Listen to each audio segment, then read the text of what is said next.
Crowhill here. Today we review an IPA and discuss a British short novel.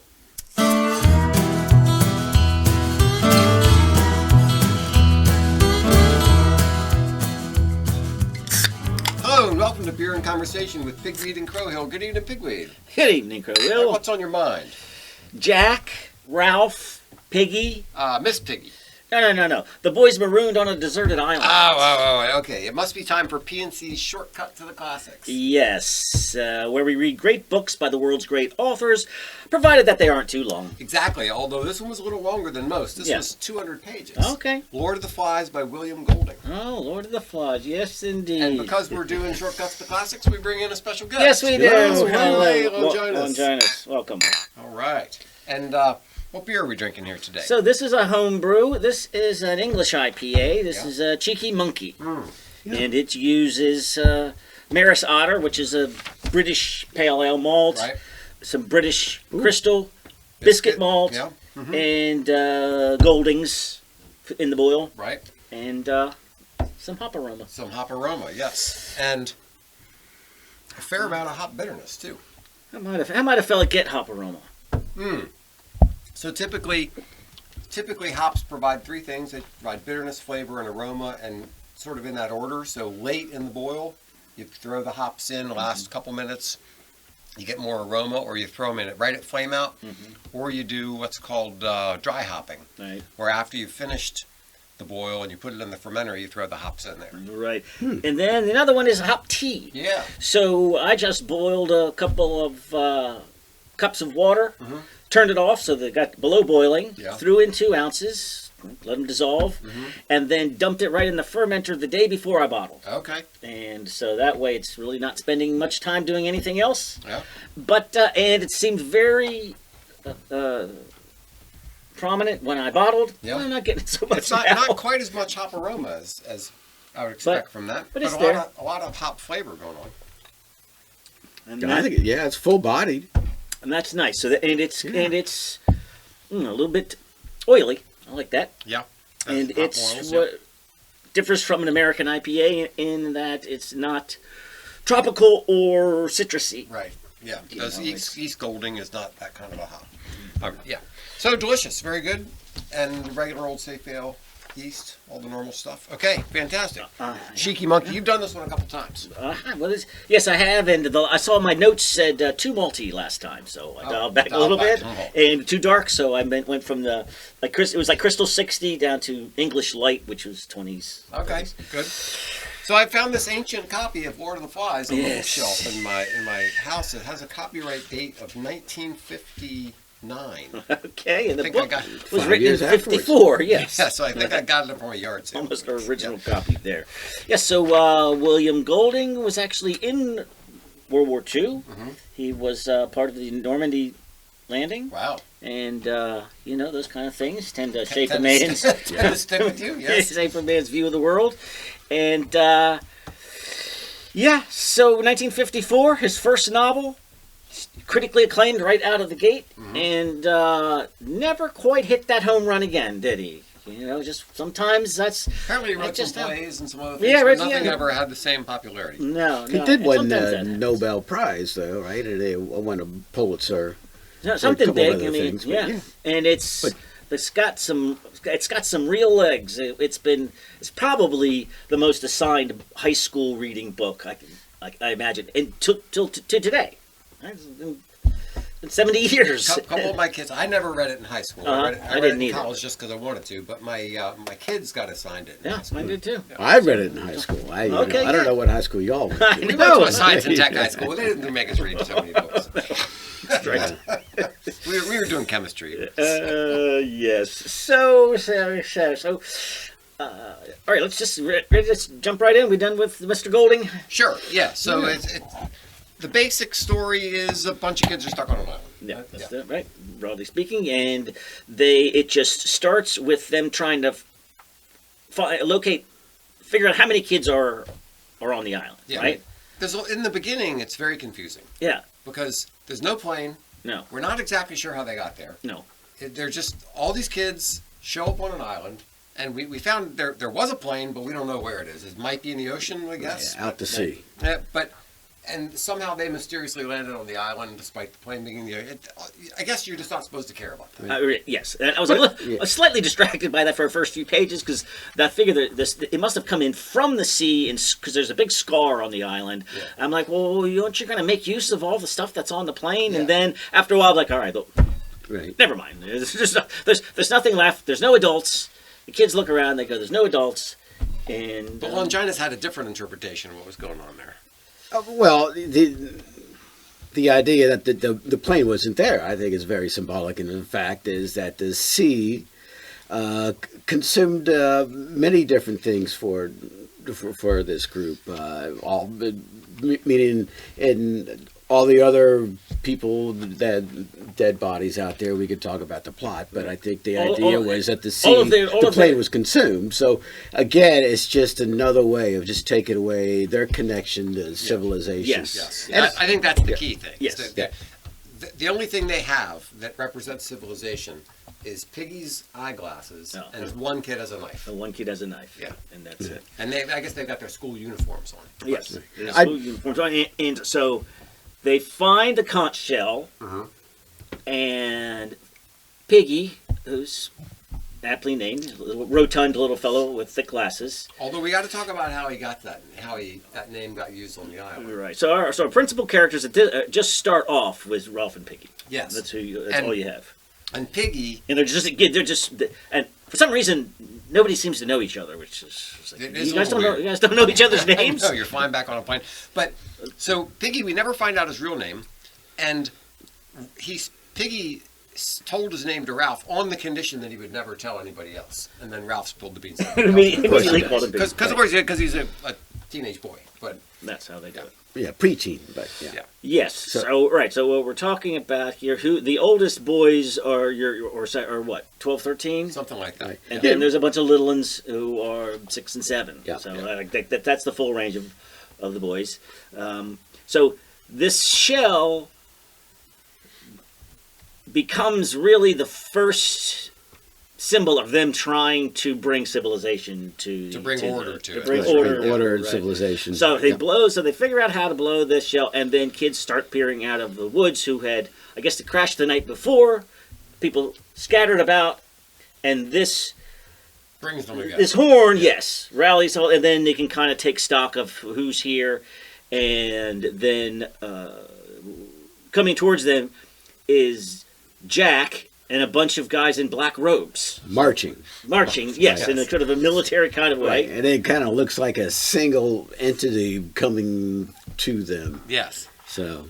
Yeah, and they were all in a choir together. Right, so these are choir robes. And yes. But at least they look like a distinctly different uniform from the other boys. Yes. So there's already this sort of division between the boys right from the beginning. Yeah, so we get this conflict between Jack and Ralph pretty much from the get-go. Yes. And Jack is the tougher kid, and Ralph is not terribly bright, but he sort of represents an attempt to take care of, because Ralph has more concern for the little ones than Jack does. Yes. Jack is just like, I want to hunt. He doesn't care about the bullets. Right. So once they recognize there are no adults, and then they're like, all right, what would adults do? Right, like how do we establish civilization here? And you've got the horn, and the order, and the daily meetings that they have. Well, in the initial vote, right? So we're gonna run this thing democratically. Like civilized people. Like civilized people. And they have a rule that you can only speak if you have the conch shell. Yes. If you have the conch shell, everybody else has to be quiet. You get to speak. Right. So this is kind of there's several references to civilization and sort of looming over them, and then which will later slowly dissolve. But yeah, and they have a real hard time getting anything done because they only have a few. And think about it: the oldest kids are 12 and 13. Yeah. So you might have 6 or 7 kids who have any skill or ability to do work at all, and then you have all these other little ones who are there. You just have to take care of them. Yes. You know? So trying to build a shelter, trying to keep the fire going, everything else. So they do identify that, right? They're like, all right, this is what we need to do. We need to get a shelter. Yeah. We need to get a fire to to warm ourselves And also to send a signal. and also send a signal. And so they decide, well, we're going to need a fire at the highest point that we can get, rather than right here on the beach. And so that's going to be our priority. And Ralph is in charge, and he establishes his priorities. And Jack says, "We need hunters." Right. But also, when they decide to have the fire, right? Yes. Everybody's super excited. And everybody runs out little there boys, and they grab as much wood as they can and get it out there. And all of us is like, oh, how do we start this thing? Yeah, I don't exactly. know. How do you start it? And then all of a sudden it was Piggy's glasses, right? So that becomes Was it really Piggy's important. idea or somebody else? I think it was Piggy's idea. It could have been, yeah. Yeah. But- Because he's represented as the smart one, although he doesn't seem all that smart, but he's kind of the smart one among them. Yeah. And what do? They burn half the island down. And probably kill one of the kids in the And process. right, and kill That's one right. of the young, little ones. One of the little ones who had a mark on his face or something got yeah, lost. you're right. Probably was burned up in that fire because they didn't control it properly. Right. Which And who would have so thought of that? that's Yeah. there as we go along, there are several instances of foreshadowing. Yeah. And also the symbolism, right? There's nothing more civilizing than fire properly contained. Exactly. Fire is both civilization and also chaos. Yes. Because, Right. because you cook with it and you heat the house with it, but you also burn down a city with it. Yes. Right. Or a mountain, So they almost set fire to the whole island. Right. So they don't, but they decide, all right, we're going to take shifts and to keep the fire going, and then when Jack and his guys have their shift, they instead are so set on killing a pig. Killing a pig, yeah. Right. Which they succeed in, and Eventually, I mean, it took them a while to learn it. But Yeah. yeah. But they succeed in it takes a while, but they succeed in killing the pig right at the same time that Ralph and Piggy sees the smoke of a ship out in there, and they're like, "What? Start the fire!" And Yeah, and that's nobody does. Yeah, exactly. So at the one time when there was a ship coming by, that was when Jack's team was supposed to be keeping the fire going, but they were too busy hunting. They got the pig, but the fire was out. So yeah, the ship and didn't I think part of this, the dichotomy, the Jack and the Ralph, is long-term thinking versus impulsive, immediate gratification thinking. Right. Planning for the future, all of that, and so they don't really care that they've just blown their shot. Yeah, Jack. They were seems just like super excited. They were so and just jacked killed the about the pig. killing Yeah. and the, Jack seems like he's perfectly happy to stay there. Or something. Like they're always talking about rescue. Jack never talks about rescue. He's like, no, I want to go hunting. yeah. Yeah. Well, and there was also that one time too, which is sort of foreboding too. Is Ralph. They go up to the mountain and they see a trapped pig, and Ralph runs over there, and of course he's going to stab him with, I guess, his spear or something, and he doesn't do it, and all of a sudden he's like, oh yeah, next he time. got out next time, but Good point. it shows that Ralph has a different mentality than Jack, and and everybody's going downhill psychologically. Yes, yeah, pretty fast. You also have to. I was a little bit surprised that Jack knew how to dress a pig. It's not the most obvious thing in the world. What you have a dead pig? What do you do with it? Yeah. You have to know something. So I wonder if that was a difference in time. Like back in the 50s, a lot more boys probably went hunting and had some basic idea. They lived on farms, or they had some basic ideas about how to do that you might buy a whole goose. Yeah. Right. Pluck the feathers and do everything Oh, else. yeah. Exactly. And so I don't know if it's just a change in time or what, but because nowadays you take your average 12, 13-year-old kid and say, here's a pig, he ate it for dinner. He wouldn't have a foggy thing. Right. And they wouldn't be able to do it. That's right. All right, how do we do? So the little ones are afraid of the beastie, and there's I think it's the vines in the trees kind of look like they're a little bit alive because they're moving in the darkness, and you see the shadow in there. So it establishes this fear of the some unknown thing on the island. Which the older kids all say, you're just being a baby and forget it. And that's silly. And then so is it during a hunt that they see a strange body and a fluttering something in the trees? Wasn't it? It was, or was it? Were they just? It was the twins. right? Okay, that were Sam up there, and and they were up on quote unquote fire duty. Yeah. And of course, this dead parachuter drops down in there, and every time the wind blows, the parachute sort of puffs up, and the dead body kind of stands up or sits up. You Right. know? So all of a sudden, the idea of that beast gets really incarnated with this Yes, whole. exactly. And I mean, it's also symbolic too because it gets incarnated with a dead paratrooper. You know, so the whole idea of, you know, maybe even though civilization is important for survival for these kids or order, well, war is order too in some ways, or you try to order it, it always turns into chaos. But Right. that's also sort of that foreboding. Yeah, you're exactly right. And when you're bringing civilization to an uncivilized place, are you bringing only good things? Right? No, Right. Well, actually, I mean, it would have been nice if they weren't afraid of it and searched the body, because the body probably had maybe a flare gun, maybe a knife, Yeah. maybe something that they could have used. Right, right. But it, They were just so, afraid. Right, but so it gets interpreted as the beastie, Yeah, and so right. now there's this lingering. The beast is real. Right. Right, because now it's gone from being the concern of a bunch of little kids to being somebody who's older that they trust a little bit more, who said, was it Simon who found the beast? It was the twins who saw it, but yeah. Yeah. It was Simon who found the beast, but Simon runs. Yeah. Hold on. Before Oh, we no, get to that's that, later. get That's there. later. hold- when he before we finds get to out that, what let's she's get to got. the Lord of the Flies. Yeah. So Jack says, so they catch They finally killed him. They believe that they believe that there's this beast out there, and they finally kill a pig. Mm-hmm. And Jack says, "Sharpen a stick at both ends," Correct. which is a foreshadowing moment. Yes. Also, Right. and by what they do, this is another digression where the civilization is collapsing. Yeah. Is you're collapsing into primitive religion, right? When you're making an offering by taking this pig's head and putting it on a stick for the beastie, Yeah. as if you're making an offer to some pagan god. Yeah, it's actually Right. funny in two different ways in that respect. Funny, On the haha, one- or well, actually, maybe three different ways. On the one, just plain putting a head on a stake right. is a pretty primitive, barbaric thing. to do. Which, Making- right, ancient society done thousands of times. Yeah, Yeah, yeah. Cultures exactly. all over Exactly. the world. Precisely. And then leaving it out as a sacrifice to the beast is a primitive sort of Right, thing to appeasing do. the gods. Yes. Yeah. But then Right. later on, we have I keep forgetting his name.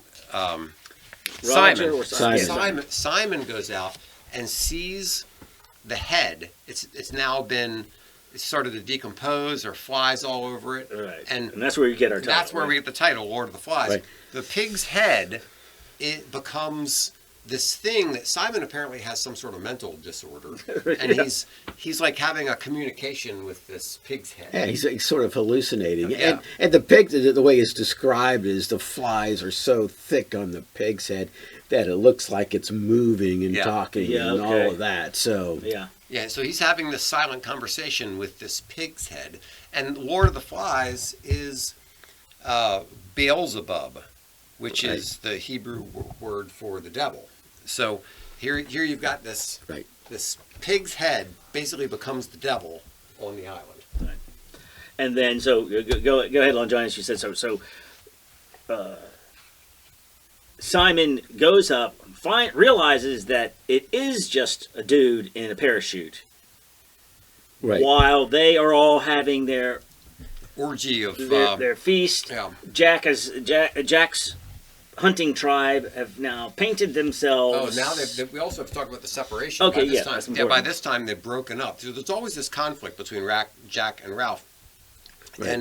And Right, I'm sorry, but right, the separation is really about Ralph wants to make sure that the fire's always there and always shelters. wants to have that connection with civilization. Yeah. And Jack's like, I just want to hunt. yes, You know? Who wants to hunt and have fun? Come with me. that's right. Right. And that sounds like a lot more fun than working and tending the fire and building shelters. Come on, we're going to the fun side of the island. That's All right, yeah. And he takes most of them. Exactly. Most of them go with them. So now we've got this separation. We've only got a few kids left, a few of the older kids, and then some of the little ones left on Ralph's side.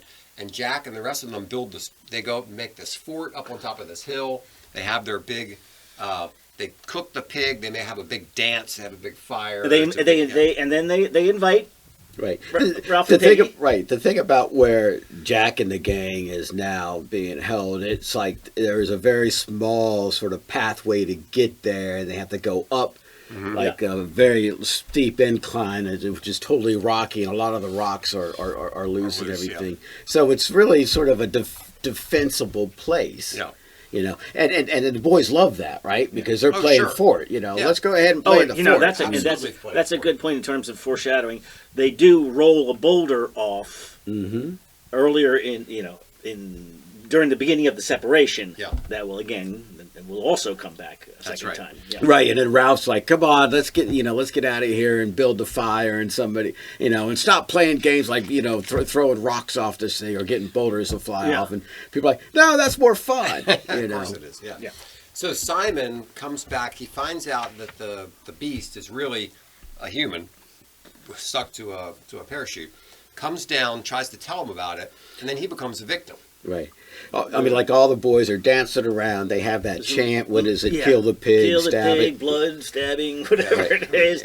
Right. So there's a little bit of a frenzy going on. So they're just. Then the beastie comes out of the darkness. Oh, so we have to set up something else. Is that every time they've had a hunt in the past, this is like the second or third time they've had a hunt, they always afterwards kind of recreate it. They do a little mock play of what happened. They have somebody play the pig. Somebody plays the pig. Somebody plays the pig. Somebody plays the hunter, and essentially Simon gets caught in the part of the primitive ritual. Right, of the pig. Right. But then he also somehow he's not only the pig, but he becomes the beast, and they end up like chasing him off a cliff or something. He stabbed him to death.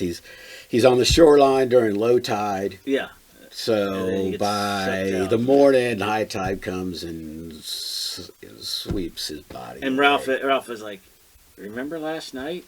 And everybody's like, Ralph and Piggy are trying to deal with Piggy's like trying to rationalize it all. Piggy's like, "I wasn't there. We didn't know. How could we know?" Kind of, right? He's right and trying to say, "Well, things happened," and Ralph's like, "No, not really." So there's our first death. Yeah. So later, how does it? Oh, then so Jack's crew let the fire go out, right? Of course.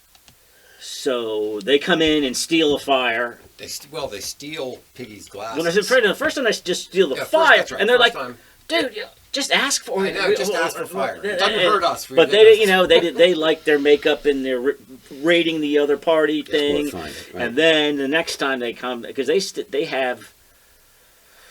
I thought they had just have the glasses and the knife. I think Jack had the knife. Jack has the knife. Okay. Piggy has the glasses. Piggy has the glasses. So the fire probably goes out again. Yeah. And they're like, we'll just... Well, it rained, and so they're wondering how are we going to start the fire again. They feel they have to come steal Piggy's glasses so they can start a fire. Yeah. And there's a big fight in the middle of the night, and they end up fighting the wrong people, and it's a big confusion. But they steal the glasses and go back to their place. Now, at this point, have they take Sam and Eric with them? Yes. Right. So, so by the morning, it's just Ralph and Piggy. I think Sam and Eric go the next day with them and stay. Yeah. Right. Because Sam and Eric, Piggy and Ralph go to try to get back Ralph's glasses, and they're like, "Hey, just get back the glasses. The guy can't see. Right. Anytime you want fire, just let us know. Right. Just do what's right, and then that's where do what's right. Right. Where they're like, you know what's right? What I say is right. You know, and then Roger. This is more collapse of civilization. And then Roger, which is like Jack's right hand man, right? And so he's up there, and he sees Piggy down there, and everybody down there, and all of a sudden he says, "Well, I'm just going to take a lever and loosen this boulder." Right. There was a good passage in here that I wanted to find on that question of Piggy is thinking that he's just going to appeal to his sense of decency and get him to do what's right. Yeah. To give him back the glasses, and Jack's response is, "What do you mean right? What are you talking about?" Right. They're like, and there's also a couple of other times too where, they're talking about the beast and they're talking about danger and fear and what to fear. And towards the middle of it, Piggy's like, well, I don't know if I really believe in the beast, but, he says something like the beast really could be us. What we really need to fear is probably us. Yeah. So you start to see that line. entering in. That was a good one. So here's when Piggy's talking about going to talk to him, he says, I don't ask you to be a sport, I'll say, not because you're strong, but because what's right's right. Yeah. And then they go and they confront Jack with this. You pinch Piggy's specs, says Ralph breathlessly. You've got to get in the back. Got to? Who says? There right, we go. and there's no adult. Right. There's no adult, and there's no sense of right and wrong. Yes. We're long past that. Yes. So Roger loosens the boulder, and it goes down the hill, and there's only one guy. There's only one guy left. So he comes back the next day. Sam and Eric are on guard. Yeah. And tells them the story, and he says, Roger has sharpened a stick at both ends.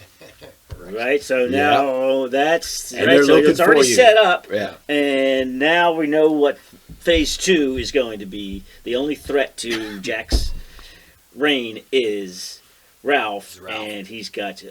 So Ralph is in the jungle hiding and trying to survive, and there's a lengthy chase, and they start rolling boulders down to try to get him. And he's in some thicket. He crawls into the thicket that nobody else can really get into. He's kind of like a rabbit, like a rabbit hiding in there. Yeah. And then they find him, and he runs off, and so there's a chase scene.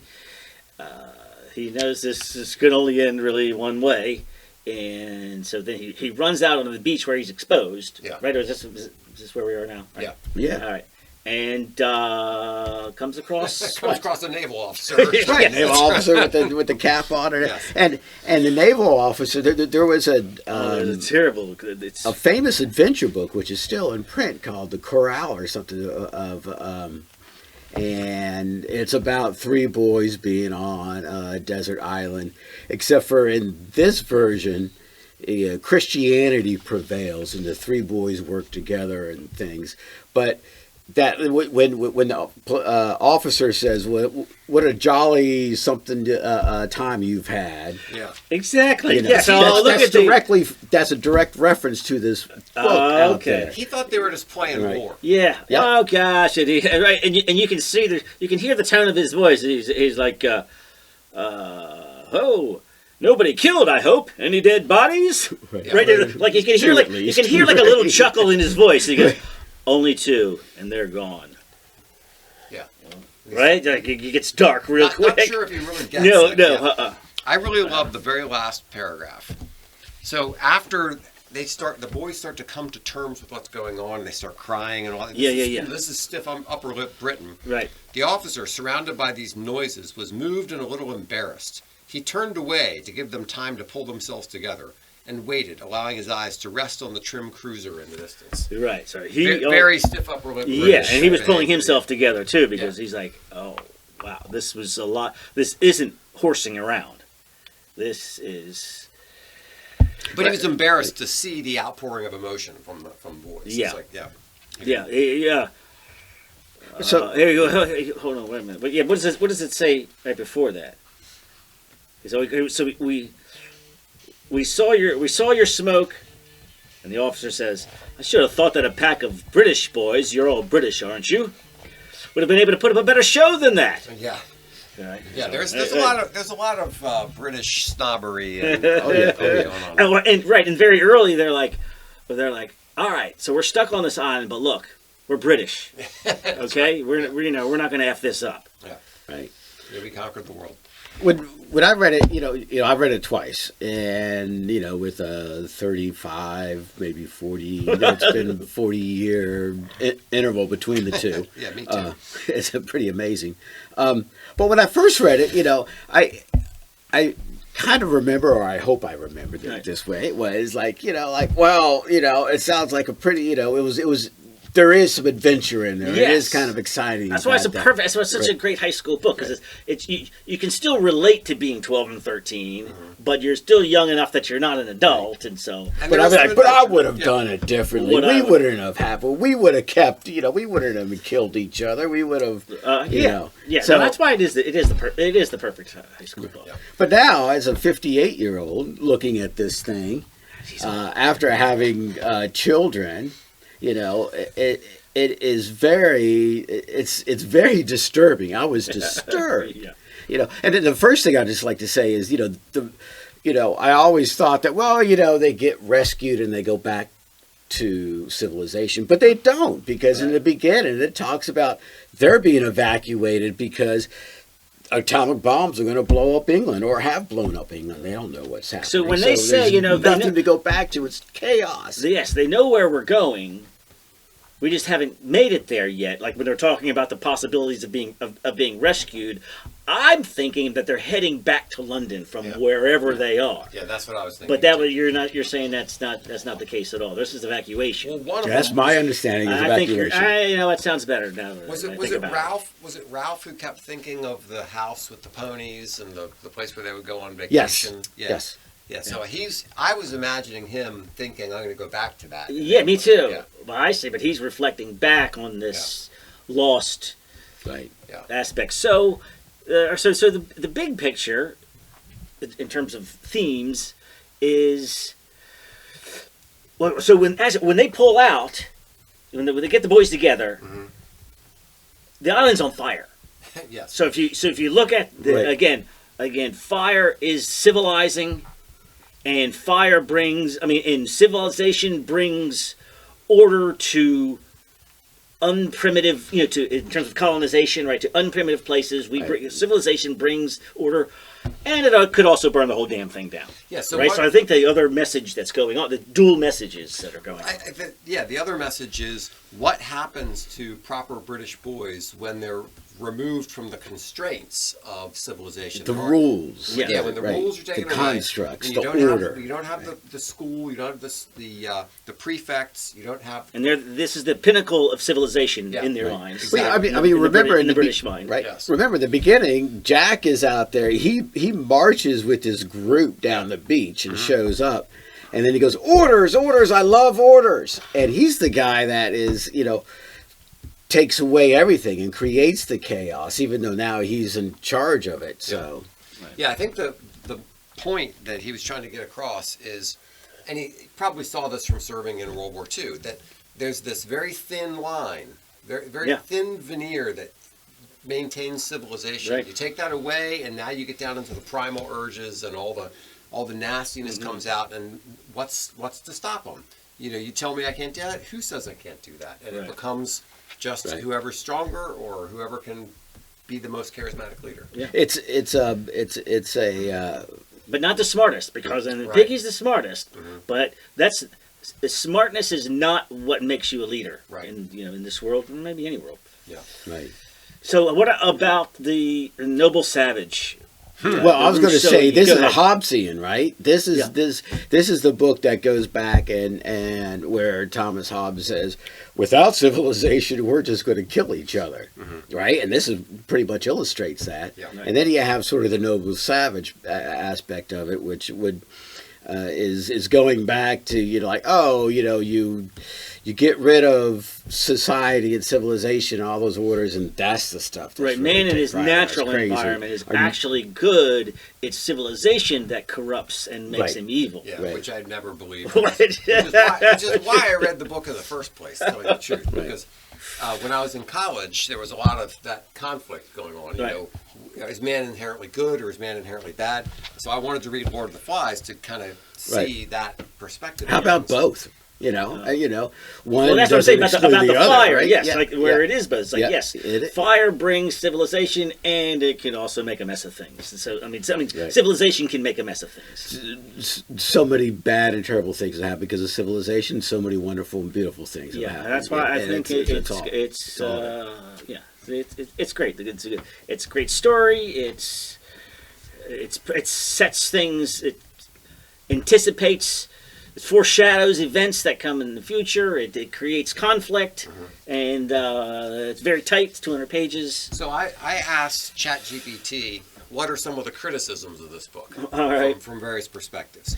And one criticism was that there were no girls.